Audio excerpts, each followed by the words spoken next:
Good morning, everybody. Welcome to the Farzy Show. My name is Marc and we're here at the Steven Singer Studios. Hugh Lamont Douglas III, still a little Christmas vacay. Good for him. He's earned it. No Hugh's Day today. Oh, but I got plenty for you. Piping hot takes. And not from me, because I'm not a hot take guy. No, it's not how I operate. From you, the viewer of the show, the listener of the show, piping hot takes. But let's start off with this nice little story today. This came by way of Larry Brown Sports, by way of Chris Mortensen of ESPN. If you haven't seen this story yet, well, good morning to you. ESPN's Chris Mortensen, again, this is from Larry Brown Sports. ESPN's Chris Mortensen said Sunday that Minshew went into the Eagles head coach's Nick Sirianni's office after week 13, that was against the Jets, by the way, and asked what would it take for him to earn the starting job going forward. Sirianni told Minshew, isn't going to happen. And that the team is committed to Jalen Hurts for the remainder of the season. Two things to unpack in that. First, let's go with this one here. Minshew's nuts. All right? Nuts. I mean, I got criticized for even saying Gardner Minshew should, have a shot later in the season. I got criticized for saying, no, this is Jalen Hurts' team. He deserves a start. He deserves to try to ride this out and try to make the playoffs. And then this comes out where Gardner Minshew is going into Nick Sirianni's office and be like, could you imagine how this conversation went? Could you imagine the amount of bros that were dropped in this conversation? Bro, what do I got to do to be a starting quarterback here? What do I got to do? Not going to happen, bro. Not happening. First off, it's an awful thing for any. Even if you're the most competitive person in the world, it's awful to go in there and be like, look, what do I got to do to be the starter? Like, everyone knows that as a professional athlete, you should want to be a starter anyway. All right, so that should already be known by the coach. You want to come in and say that you want to compete for that job when he was traded for before the season. Oh, yeah, I want Gardner Minshew here because I want him to be, if you're here coming here as Gardner Minshew, you want it known that you want to be a starter. That's fine. That's called being a competitor. But after one start where the other quarterback has kind of led the turnaround for the Eagles, that's a bit of a, pardon my French, it's kind of a dick move, if you ask me. And I think that's a ridiculous thing as a team. Now, around the league, people are going to want to know that you're going to want to be a number one guy, which is fine. That's where the competitive edge comes in. But to go in there and be like, yo, what do I got to do to be a starter? Something has to happen to Jalen Hurts, bro. And right now, Jalen Hurts trying to fight through that ankle injury, which Nick Sirianni said in yesterday's press conference should not be an issue going forward, despite him having just 2 runs against this last game here against the Giants.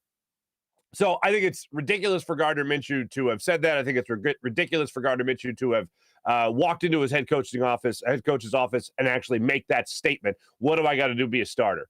I don't know. Keep being the backup, and then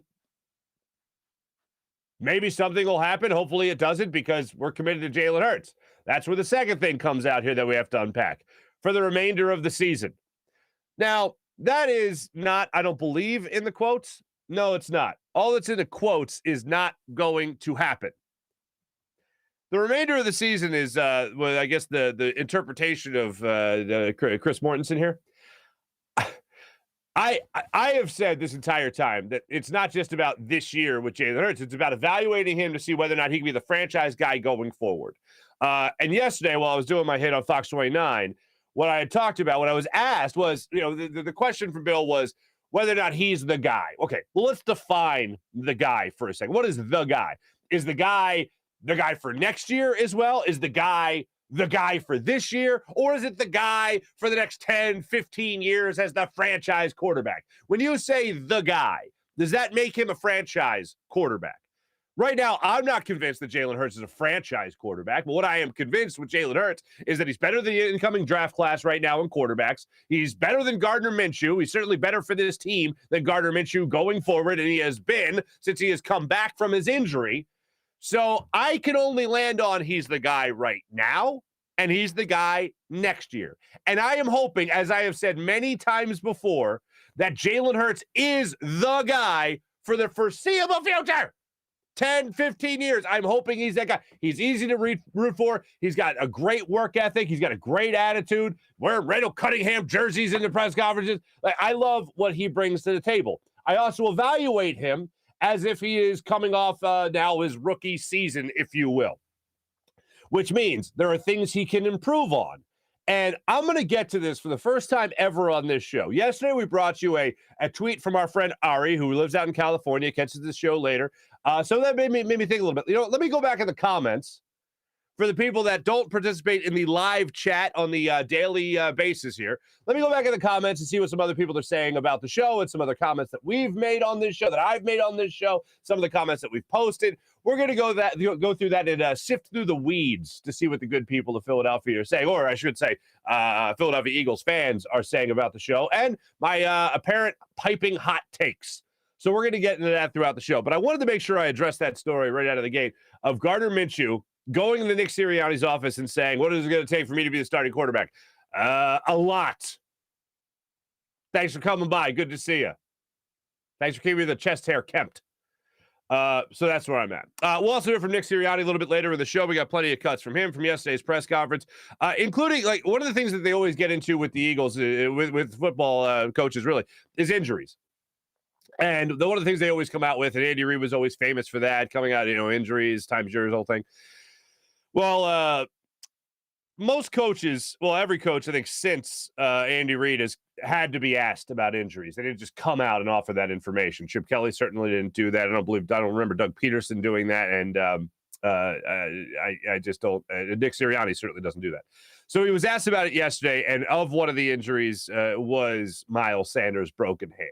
They're not putting him on IR. He does have a broken hand, though. They're hoping they get him back later in the season, which I'm speculating would be the playoffs at best. If they're not putting him on IR, they obviously want that opportunity for him to come back to run the football again. But it just goes to show that Miles Sanders, as much as he's a talented running back, and I have compared him to some of the best running backs in the game when it comes to talent level, when it comes to accomplishment, when it comes to stat sheet, when it comes to resume, it's certainly not there. And injuries have been a big part of that. Another thing that's become a big part of that is just the scheme. And I was so looking forward to seeing Miles Sanders continue to be in what has become a run-first team and see exactly what he could do and finally get those numbers and get those stats and build that resume so that the rest of the league that just checks box scores and doesn't watch the game can go, oh, wow, look at what he can do. That's amazing. I didn't know he was capable of that. No, he's been capable of that for his entire career.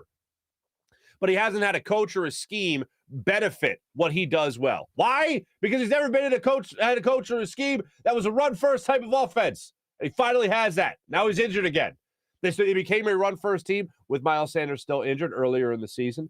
And now it looks like they're going to wrap up the regular season without Miles Sanders there for them running the football as well. Feel awful for Miles Sanders. Feel awful for the Eagles. Feel awful for Eagles fans.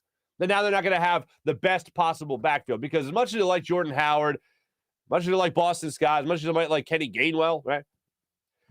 Yeah, there's still a better backfield with Miles Sanders running the ball with Jordan Howard, with Boston Scott, and with Kenny Gainwell. So we'll see how that plays out for the rest of the season. Jordan Howard has a stinger. We'll see how much more time he is going to miss. But we'll let you hear from Nick Sirianni coming up in just a second. Also wanted to get this little tidbit of Flyers news in there. A couple more people in COVID protocol. Carter Hart being one of them, joining Sean Couturier in COVID protocol for the Flyers. Failed to hit that yesterday, so I just want to make sure I got that in. Let's jump into this right now. I just talked about the injury issues with Philadelphia Eagles. I mentioned Miles Sanders. Here's your head coach, Nick Sirianni, breaking all that down. One at a time. So Nate, I'm looking down at my sheet. He had a knee sprain. He could have returned if we needed him to.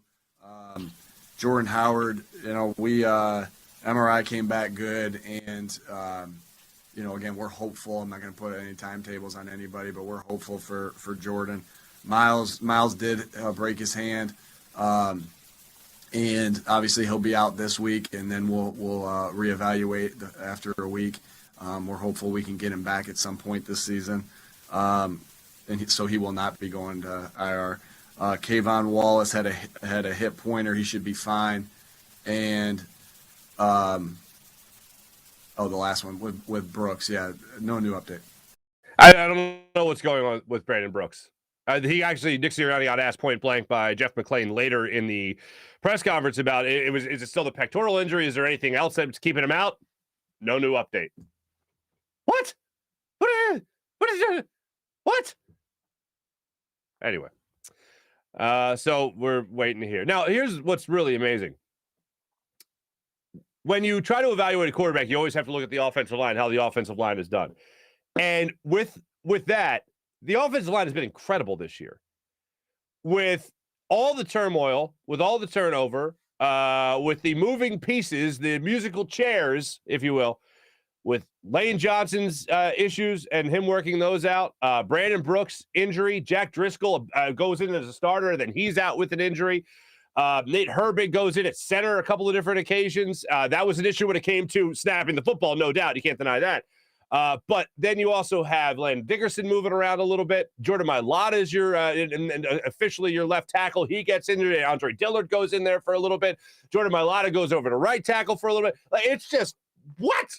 Like, and all the while, the only glaring problem in that regard was a couple of bad snaps by Nate Herbig. So the offensive line has been really good this season, and that's despite all the injuries and all the turmoil and all the turnover throughout this season, which has been nothing short of amazing. And it's because of that offensive line that this run game has really taken off. So it's great to see that and how that's played out this entire year. The other thing, and this goes to a lot of people, by the way, that will look at the criticism of Jalen Hurts, and we're going to get into this more in a second as well. But one of the things that I think a lot of people should be impressed with, if they're not already, is the resiliency of Jalen Hurts and how he can bounce back from a bad game and how he can bounce back from a bad quarter or a bad half, whatever it might be. He seems to be a guy that just lets everything roll off his back. And as he said earlier in the season when he was asked about the stories about possibly acquiring Deshaun Watson or going outside the Eagles next year to bring in a veteran quarterback, Jalen Hurts just said he's above it all. He's above it all, and he bounces back. Well, here's his head coach talking about how resilient Jalen Hurts is. Yeah, he is a resilient guy.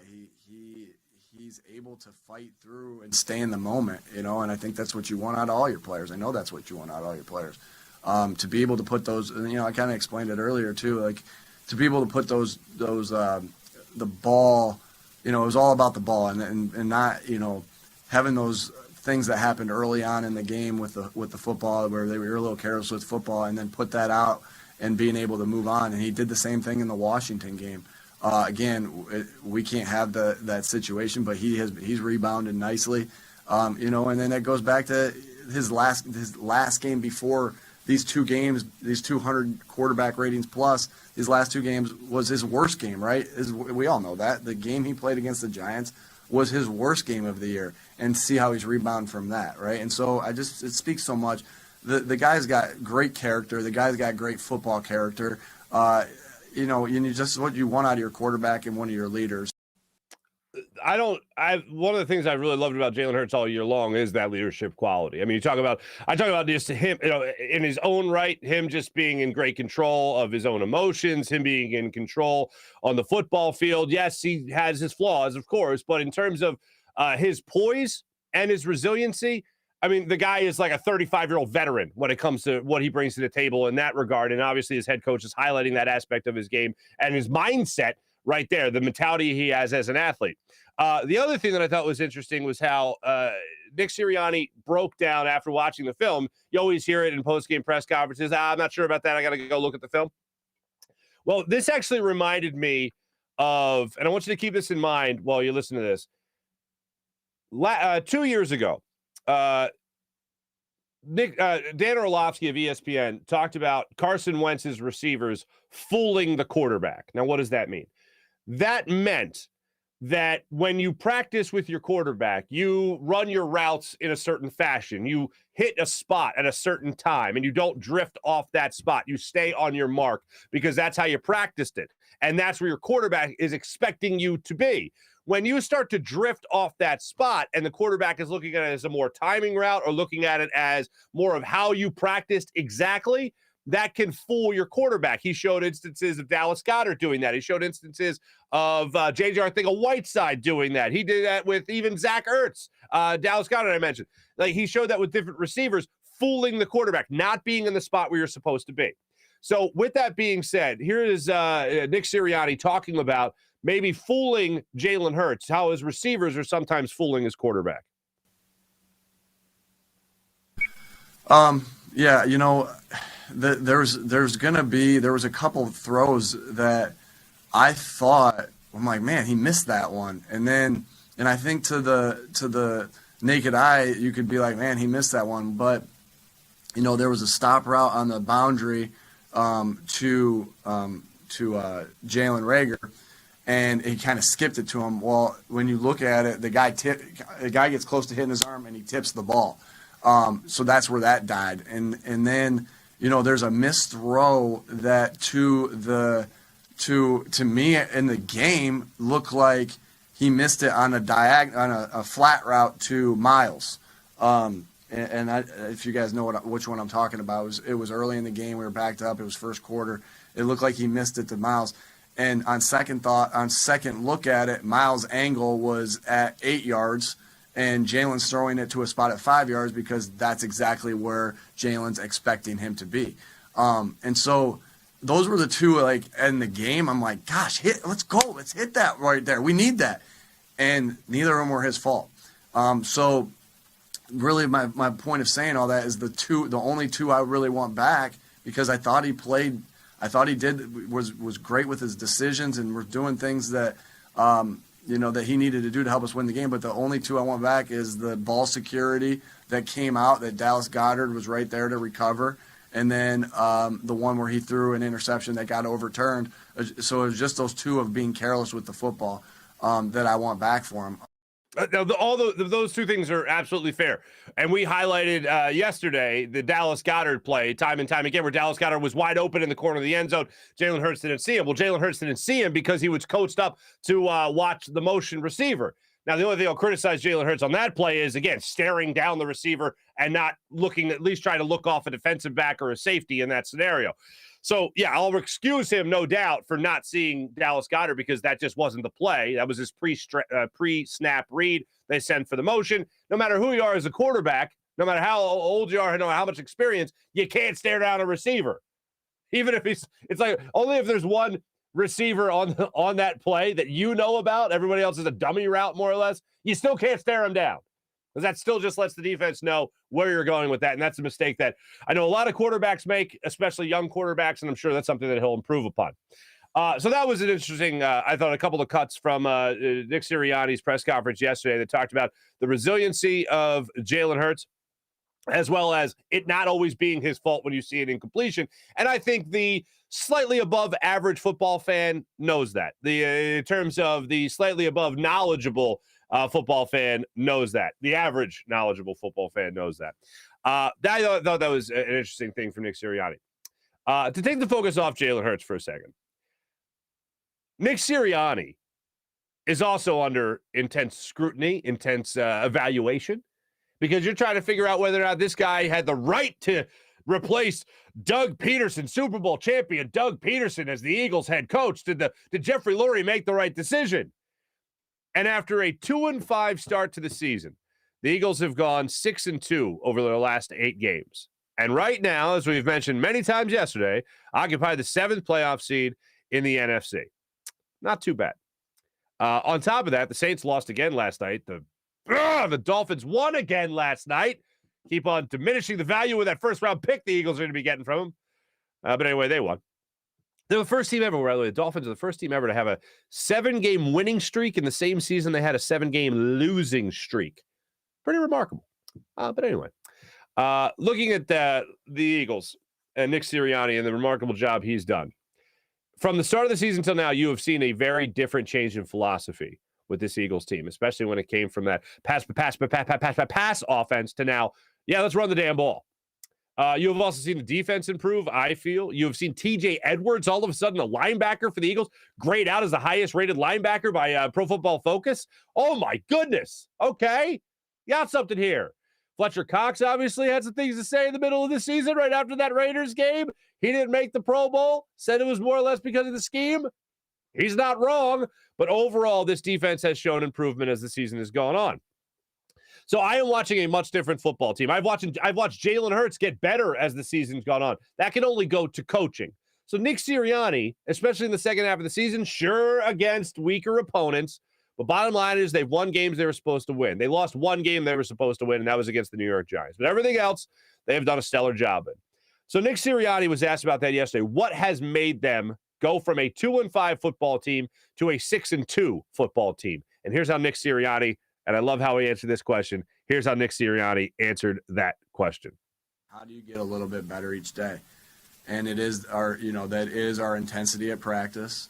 It is our detail and walkthrough and our full speed to the snap and walkthrough and our detail in meeting, starting with the coaches and then to the players. And if you can be in this trajectory, or if you will, let your roots grow, your flower roots grow, right? All right, but if you can be in that trajectory where you're doing this a little bit more each day and you can truly... All right, I'm cutting it right there. I cut it early. Let your flower roots grow. Eh?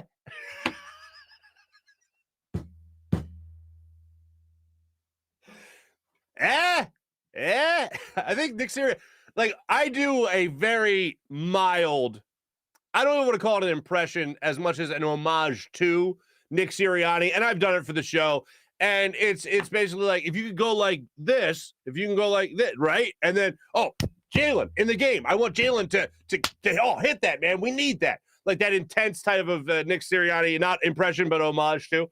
I feel like Nick was doing an impression of me doing an impression of him. On when he let your roots grow. Anyway,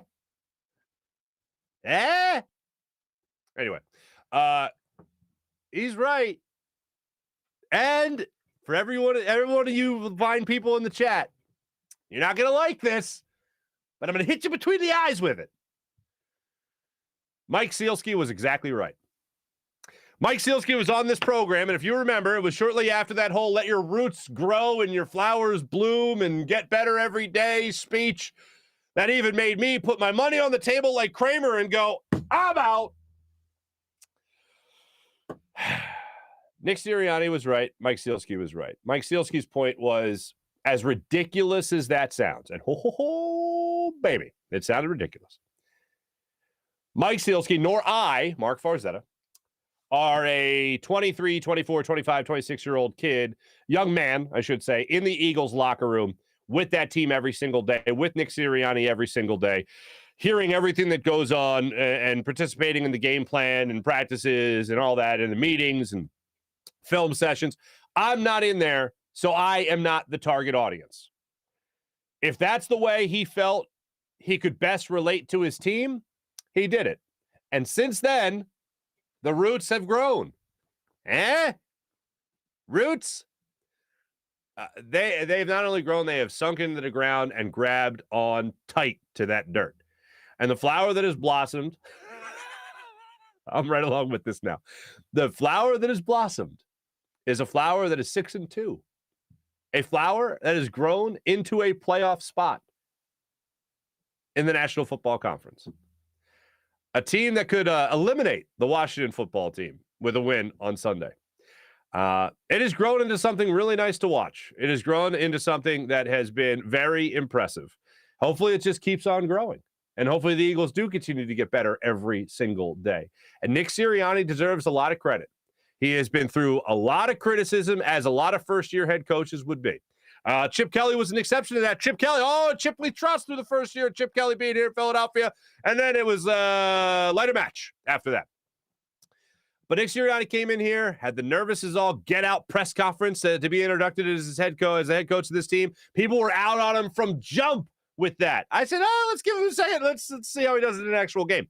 And then you had the Atlanta game. All right, great. Then you had the 2-5 start. You had the flower speech, and now you have a 6-2 football team. He went through just running the ball twice with a running back against the Dallas Cowboys in that matchup. If you don't remember that, earlier in the season in Dallas, and that made me really question. It made me think this guy's in over his head. There's no question there, in over his head. and he has bounced back, and this team has bounced back. Sure, they haven't played great opponents, as we all know, but this team has shown a lot of resiliency in their own right, so good for him. And Sealski was right. I look at April, I see her in the comments already. Freaking Sealski. Freaking Sealski. Before I get to those comments, ladies and gentlemen, I want to get to a couple other comments. So, hey, all I'm saying is credit to Nick Sirianni and what he's been able to do. So yesterday, I kidded around about opening up the old CBS mailbag. You guys know I'm a big fan of Dave Letterman and open up the mailbag. And I thought, you know what? Let me go back and let me see some of the comments, the people that aren't live. And when I get a chance to comment back and get back to some of these people, I try to do that just to make them feel like they're part of the show, like they're being heard as well. I haven't done that in a while. Things have been a little busy for me. But I wanted to highlight some things on the show. So I figured before I get to our official chat check, I would spend some time going back in the Wayback Chat, if you will, to see what some of the other people that don't watch the show live have to say about some of the clips and some of the, obviously, the show that we put on the old YouTube page. So we went to the YouTube page, and we went through a couple of things. I have those cuts for you. Not cuts, I should say. I have those the screen grabs, if you will, and we'll run through some of those. But first, I want to tell you about my good friend Steven Singer of Steven Singer Jewelers. Folks, if you're not going to Steven Singer Jewelers, the other corner of 8th and Walnut, what are you doing? Maybe New Year's, you're going to pop the question. Maybe you're going to be like me. I popped the question on New Year's Eve.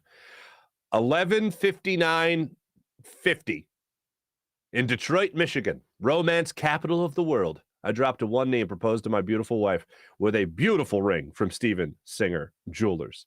Why at that time? Well, because she basically gave me an ultimatum that I had to get engaged in 2017, and if I didn't, she'd leave me. So I waited till there was 10 seconds left, and the ball was dropping literally. Actually, in Detroit, they have something called the D. I'm not kidding. The D drop, where it's just a D dropping. So I was hoping she'd be distracted by the countdown and not know what happened. Be like, oh, Mr. Chance, sorry, Toots, hit the bricks. No, just kidding. Anyway, but I dropped down to one knee with a beautiful ring from Steven Singer Jewelers. She said, yes. Married, got a kid, got another kid due in less than a month. And you know what? Quite frankly, I got no game. I just trust Steven Singer with his beautiful jewelry, and that really seals the deal for me. Yeah, there you go. Hopefully it'll do it for you as well. Ready for Love diamond engagement rings are at the ready, so it's not just a clever name. At Steven Singer Jewelers. So do what I do. Trust Steven Singer of Steven Singer Jewelers, the other corner of 8th and Walnut, where you know you're going to get the perfect price every single time. Steven Singer Jewelers. One place, one price, the perfect price every single day. Before we get to our normal chat, let's get to some of the Wayback Chats. This was under the title, Can Jalen Hurts Improve Like Alex Smith? Alex Smith is a 3-time Pro Bowl quarterback. Alex Smith has played in the NFC and AFC championship games. The guy's a pretty good quarterback. Recently retired, comeback player of the year, led the league in passing one year, 2017, I want to say it was, as a matter of fact. So yeah, he was pretty good. Bad in the beginning part of his career. Good when he was a one-read quarterback, and then better when he developed after that, under Andy Reid, as I highlighted throughout the day yesterday. So the question was, from our friend Ari, basically, is there any quarterbacks that you could compare Jalen Hurts to right now? And I said, yeah, he reminds me of like 2015, 2016 Alex Smith, where it was a one-read type of situation, and he could improve upon that, and that's what I was going for. So under that clip, which I think was about 3 minutes on our YouTube page, these comments existed. Let's start it off with this one here. YouTube will ban this account. Alex was trash his entire career, and Jalen Hurts won't be given 10 years to develop into a game manager. Okay. Alex Smith was not trash. He was trash earlier in his career, but then he went on to 3 Pro Bowls, went on to play in an NFC championship. Yeah, he was pretty good. So I don't think Alex Smith was trash. If that's trash, I don't mind trash, I guess. And then Bruce, I do see your comments a lot, Bruce. Thanks for commenting again. I always appreciate you being part of the show. There you go again. Negative clickbait on Hurts. How is asking about improving clickbait? And then people just throw these terms of clickbait. Anything I disagree with, hot take. It's not a hot take, if you believe it, as I like to say. I love Jalen Hurts' game. And as I've said, I hope he is the starting quarterback here for the next 10 to 15 years because he's doing all this now. Pro Bowl consideration, leading a team into the playoffs as a first-year starter. He's doing all that. I saw the improvement from week 1 to now. Like, I hope this guy is the starter here for the next 10 to 15 years. But here's what I know. I'm going to need another year to really decide that. I'm not just going to go like, oh, wow, look how he's played 6-2 against crap teams. Oh, 10-year contract. I am trying to evaluate, as the Eagles are trying to evaluate, as the majority of Eagles fans are trying to evaluate, not about whether or not he's Mr. Right now, but whether or not he's Mr. Right for the foreseeable future. So, Bruce, are you ready to hand Jalen Hurts a 10-year contract right now? Are you willing to say franchise guy going forward? Because if you're drawing up that contract right now, you should be working in an NFL front office.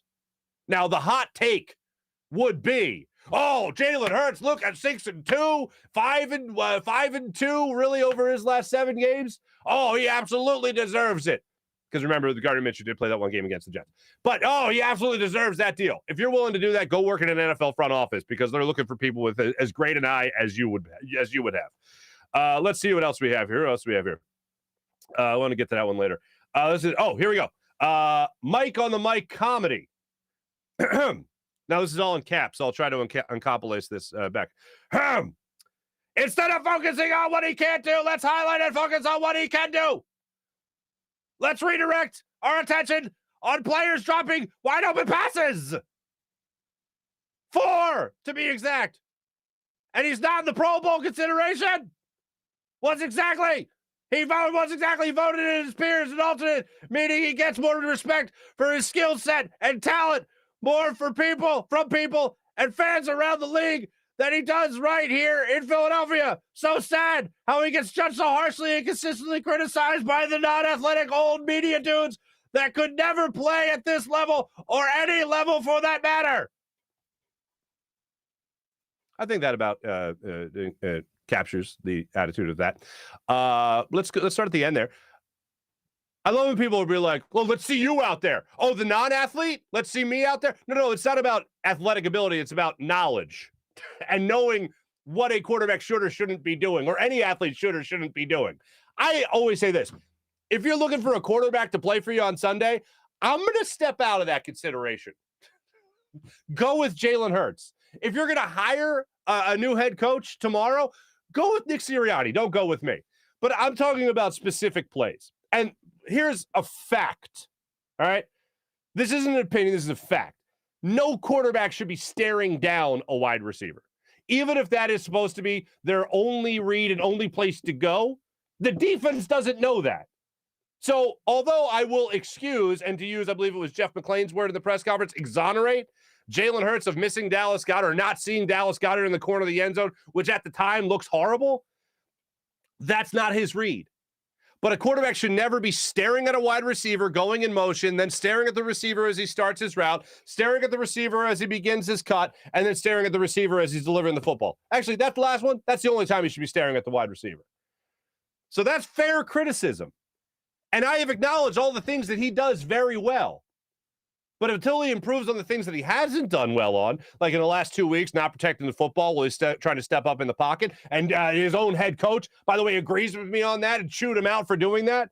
And he even said, as I played for you earlier in the show, he would like to have the throwback that he made that was originally called an interception that was overturned because that was a bad throw. That was a dumb throw. Then the other one was you have to protect the football when you're stepping up through the pocket. He did it against Washington. He did it again against the Giants. That's something he needs to improve upon. His head coach is even saying that, and that's fair criticism. People have criticized him for not being able to throw the deep ball. I have defended him for the most part in that. Does it need some improvement? Absolutely. But if you put on or give him the touchdown that Jalen Reagor should have had against the San Francisco 49ers, or that Jalen Smith should have had against the Kansas City Chiefs, I want to say it was, where both of them ran out of bounds, came back, caught a ball in the end zone for a touchdown, that looks a lot better on Jalen Hurts' resume. And then somebody actually also highlighted to me, I believe it was the Denver game, that Quez Watkins dropped the deep ball. So that was another deep ball that should have been brought down that wasn't. But then you look at Dallas Goedert coming up with a big catch that he had against Washington last Tuesday, a week ago. And then you also have the play that Devontae Smith went over and high-pointed last week against the Giants. So there's a couple of plays that his wide receivers have also made him down the field. Bottom line is I'm looking for improvement. And if you're talking about a guy who, by the way, I have mentioned already is in Pro Bowl consideration, that's what it means when you're an alternate. You're getting Pro Bowl consideration as a first-year starter, taking your team into the playoffs with a first-year head coach. Yeah, I'd say that's pretty good. So I do focus on the things that he does well in the NFL. And I've said many times he's the easiest guy you could possibly root for. So that I don't understand. But I think, again, I've encompassed what that was supposed to what do you call it? Evaluate. This last one here. Rookie quarterback leading his team. Oh, there we go. Okay, Susan, we're on the same page. Thank you, Susan. Rookie quarterback leading his team into the playoffs, first year as a starter. He also has Pro Bowl. Okay, these are all good things. Mr. Jalen Hurts has proven to be an outstanding QB for Philly. Go Birds. That's very nice. An hour earlier, Susan wrote, Hurts is doing a great job as a first-year starter. He's a Pro Bowl alternate, which is an outstanding accomplishment. Why do we have so many bleep holes looking for things to criticize? Why? Is it raised? What? What the hell? If not, what is the bias and constant criticism? First off, there's when I read that, anytime like the word racism gets thrown out there, thrown out there, like, is it racist? Like, Jesus, do you understand like the implications when you even ask a question like that? Like, whenever I read the word racism or anything really racist, I do that. Like, that's a good test. Like, what the hell? Like, you're ducking from the racism. Like, if you ever been around a group of people, doesn't have to be racist, but just says somebody says something so wildly inappropriate and horrible that you didn't expect. Maybe you don't know the person that well. Maybe it's someone you work with or an acquaintance, friend of a friend, whatever. And they drop something like something inappropriate at the workplace, like talking about a lady or something, or talking about a guy. I don't know. Or they say something that's horribly off color. And Jesus, what the? If that's not your reaction, then you're in support of whatever the hell that sick person just said. So when I read that, is this racism? What the hell? No, it's evaluating a quarterback. And this is what I'll continue to say. Like, I don't understand quarterback coddlers. I never have. I remember people doing shows about whether or not it was okay to criticize Carson Wentz. Like, when is it okay to criticize Carson Wentz? All the time? When is it okay to criticize an athlete? Always. What the hell? Is it okay that we boo? Yes! Like, that's not even a debate. Well, I think we should be nicer. Okay, sure. If you see an athlete out there in public, say hi. Don't just go over to them while they're eating dinner. Boo! What the hell? But if you're at a game, you're a paying customer, you have the right to voice your opinion, and that's how we do it as fans. We boo. It's not even a question. I remember criticizing Carson Wentz for throwing behind Mac Hollins against, I think it was the Lions a couple of years ago. And it was behind Mac Hollins in the end zone. So it was a crucial play. The Eagles ended up losing that game. And I'm like, Carson Wentz has got to make that throw. Oh, it's not Carson Wentz's fault. They lost this game. Oh, so the touchdown that your franchise quarterback was supposed to throw and did it because he was horribly inaccurate, that means nothing? Instead, you're going to tell me about a holding penalty in the second quarter? I'm talking about an opening drive touchdown that should have happened. Oh, you can't criticize Carson Wentz. What the hell? I can't criticize a quarterback? The most important position in all Philadelphia? Yeah, I think I'm going to go ahead and criticize it. We're looking at Jalen Hurts right now, again, trying to evaluate whether or not he's a franchise quarterback. He has done a phenomenal job this year. Overall, done a phenomenal job. Has done nothing but climb that mountain, as I said. I've said that many times. He has done a lot more to get to the pinnacle, which is franchise quarterback. He's done a lot more to climb that mountain than he's done to fall down that hill and go, well, yeah, Minshew should start. Let's give this Reed Stinnett character a shot, see what he's got going on. He's done a lot more to help his case this year than anything. And yes, Pro Bowl consideration is certainly part of that.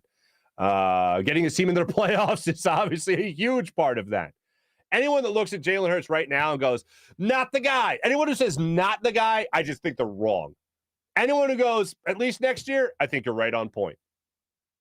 That's where I think we're at Jalen Hurts. When you're evaluating Jalen Hurts and you say he's the guy, I'll go back to it again. Are you talking about a guy that is the franchise guy? Are you talking about the guy for the rest of this year? Or are you talking about the guy that at least deserves one more year to see what he's got? I am really curious to see, because I don't think this team as a whole is good enough for some type of long playoff run this year. And I'd love to be wrong on that, but that's just what I see when I look at the Eagles as a whole. But I would love to see what they could do next year with Jalen Hurts as their starting quarterback. And that's at least where I'm at this year. So when you say, is he the guy? I hope he is, because he's got all the attributes you'd want in a franchise quarterback in terms of his attitude, skill level, most importantly. Pro Bowl consideration is a huge deal here, and getting into the playoffs as a first-year starter. Yeah, I'm going to roll with that guy. See how he can improve. I was asked this question weeks ago during another hit on Fox 29 about, Jalen Hurts is running so much. Is it good that he's running so much?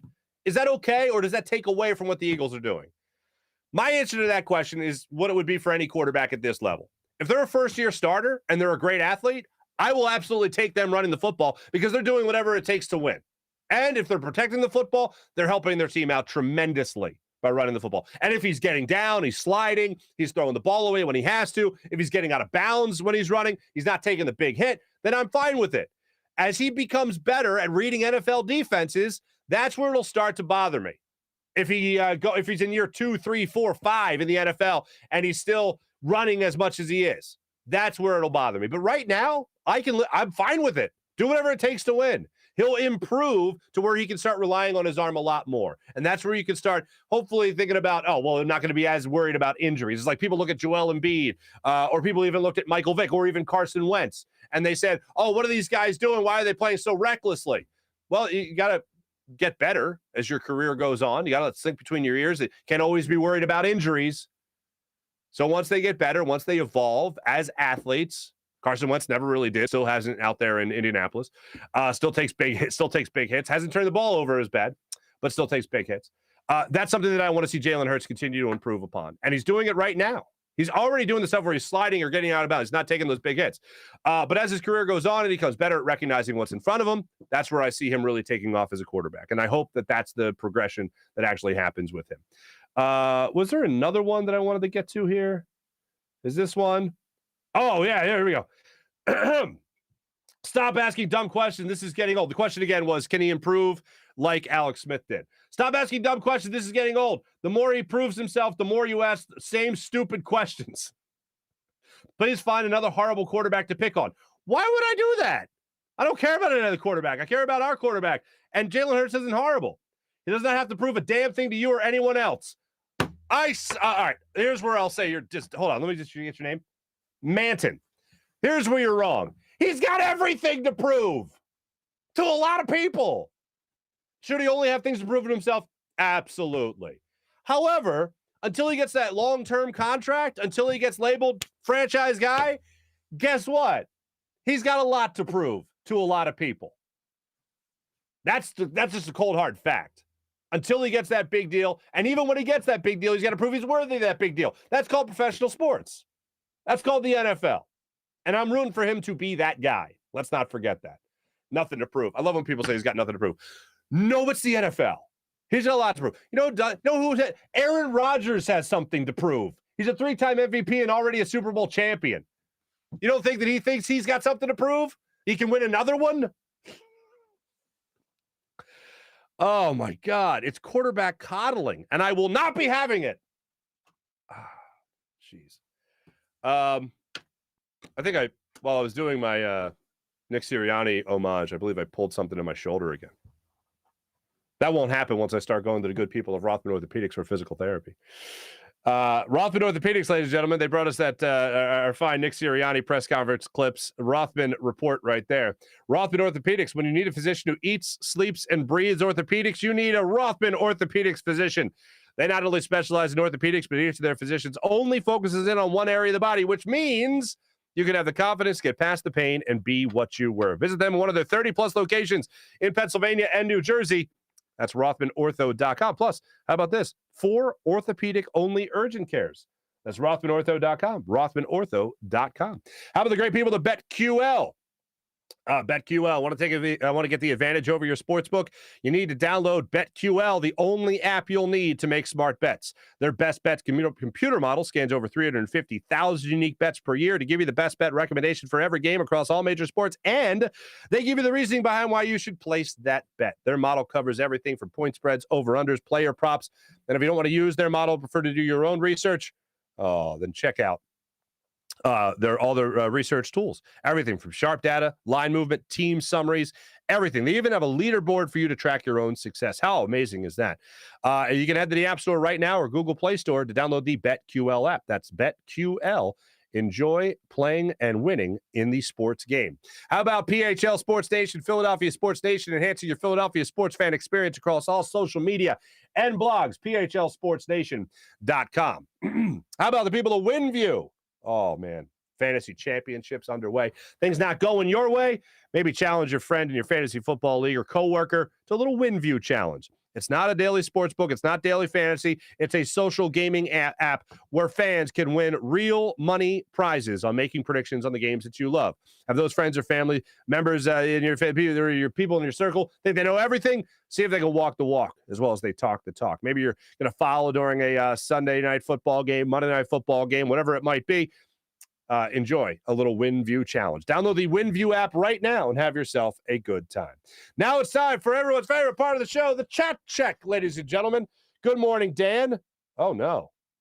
Daniel. Good morning, all. Sick as hell over here. Dan, I'm sorry to hear that, man. Good morning, Kevin.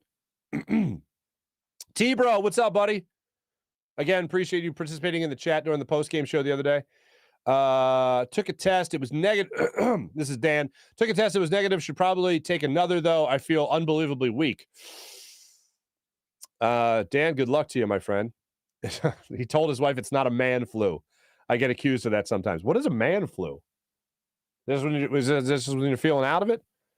I will say, for anyone who hasn't had COVID, I was lucky that I didn't lose smell or scent or excuse me, taste. But I did feel like I would go through these, I called them spells, to steal a word from my grandmother. I had a spell where it was like somebody just came up and unplugged me. It was like looking at your battery on your phone and it was like red, 1%. That's what COVID felt like.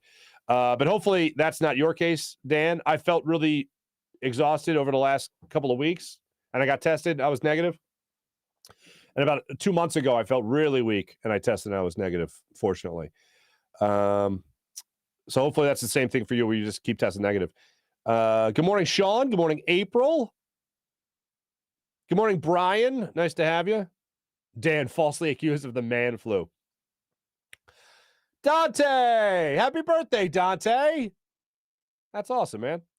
John Axelband. Grow the flowers. That's right, Sirianni. Grow to flowers. Oh, Brian's asking an interesting question. Is Sanders a bust? Off the top of my head, I don't know how old Miles Sanders is. I want to say he's 25. He's 24. Not a bust yet. I won't call him a bust. I won't label him with that just yet. And most of that comes down to coaching. Trying to look at his games played. 12 games last year, 12 games so far this year. 16 is rookie season. I'm not willing to go bust just yet with Miles Sanders. Second round pick, yeah, I'm not willing to go bust. I'll give him another year. Nick is the Michael Scott that Michael Scott wants to be. Vinny, that's a great way to put that.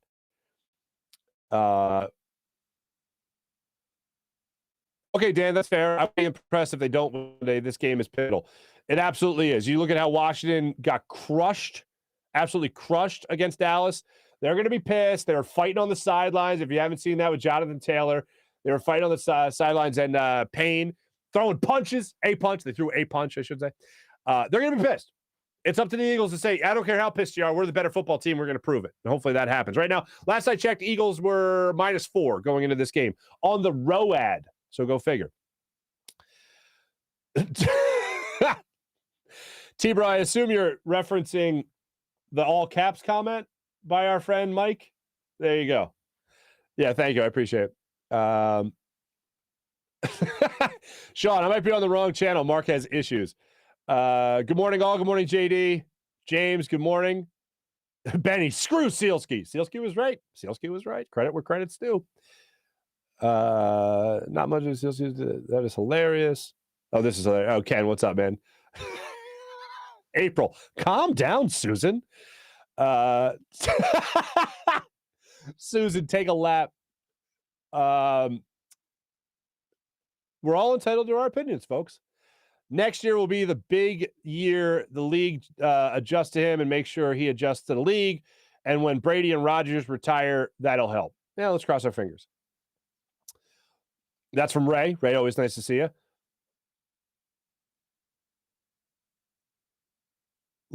April, long haul exhaustion is pretty common. It sucks. I don't disagree. Phil, Fars, I don't think you're a bad guy. I don't know why my wife hates you. Phil, is your wife Susan? Is that why you're asking? Phil, tell the missus I said hi and Happy New Year. He's one of DeShante Dupree. Laugh Out Loud is one of our best players. Oh, is that Miles Sanders you're talking about?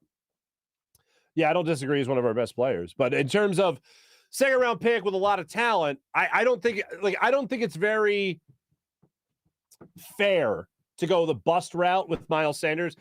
And it's simply because he's been in such a pass-happy offense for the first 2 years of his career. And then you see a 130-yard game that he had against Washington. And it's like, okay, he's capable of this a lot. Like, why not use that a little bit more? That's what I'd want to see. That's what I'm rooting for. There was one more comment I wanted to get in here. April. I don't want to pile on April, but that's pretty funny.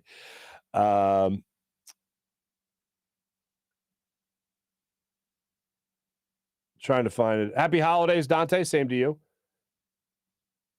Did we okay. Well, Dan, keep us posted on the man flu. I hope you're okay. Look, the Sixers are let's get into that's the chat check brought to you by our good friend Steak and Maine. Let me tell you about right now Sky Motor Cars. They bring us our morning rush brought to you by Sky Motor Cars and SkyMotorCars.com. There's you guys are very much aware that I'm a big Norm Macdonald fan. And since his passing, I've only gone down more of a rabbit hole. And it got me thinking here. While I was watching the Sixers lose to a Trae Youngless Atlanta Hawks team on Christmas Eve, it got me thinking of an old Norm Macdonald line about Kenny G's Christmas album. Hey, happy birthday, Jesus. Hope you like crap. Well, that's what the Sixers gave baby Jesus for the holiday. A crappy performance against the Trae Youngless Atlanta Hawks. I watched that whole game. Went to my mom and dad's, was getting ready for the 7 Fish and that whole thing the night before. And I'm watching that game. And my dad is not a big Sixers fan by any means. He just prefers college basketball. He's one of those fellas. And I'm watching that game, and I'm like, my dad the whole time. This is why I don't like the NBA. This is why I like college. I don't like the NBA. I like college. And, the Sixers gave my dad every supporting argument to his theory that you could imagine. Just everything from sloppy play, poor handling, Tobias Harris playing a bad game, Seth Curry not going off, Joel Embiid struggling in the early going to that game, Joel Embiid missing the final shot that could have sent it to overtime. There was a couple of different things that happened in that game that were just very, very frustrating. The Sixers bounced back with a nice win against Washington. They were supposed to do, blew them out of the water. But now the Sixers are back in action tonight. They're going to hope to put 2 wins together as they take on the Toronto Raptors 7:30 tip-off. So we'll see what happens to that. Flyers, we'll see what happens when they get back in action. We mentioned Sean Couturier earlier in the show. He's out with COVID protocol. Now Carter Hart is also in COVID protocol. Flyers are determined to pick up from where they left off. 5-point streak, I believe, is what they have going on right now. So hopefully they keep that going when they return from winter break. Thanks for watching. Thanks for listening, everybody. Good times, as always. Be back with you guys tomorrow. Talk about the Eagles hopefully taking care of business against Washington on Sunday as they hopefully eliminate the Washington football team from playoff contention. Thanks for watching. Thanks for listening, everybody. My name is Marc Farzetta from the Steven Singer Studios. I want to give a shout-out to our man, Jim Hyden, who produced the program. Did a phenomenal job as per usual. This is a Buzz Sports and Entertainment production. Thanks for watching, everybody. We'll see you guys tomorrow. Take it easy.